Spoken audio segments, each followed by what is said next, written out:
అమ్మలారా కలారా చెల్లెలారా తమ్ముళ్ళారా నాతోటి వారలారా యూదయ్య దేశాలు వదలి గలలియ దేశాలకేగాడు యేసు సమరయ్య మార్గాన యేసు సక్కంగా యాకోబు తన సుతుడైన యోసేపుకిచ్చిన బావినే చేరుకున్నాడు.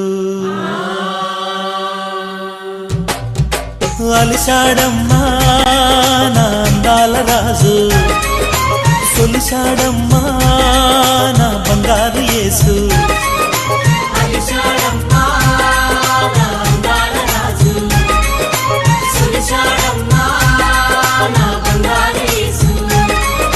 మధ్యాహ్నం ఎండలో నా మంచి నీళ్ళ బైకాడా,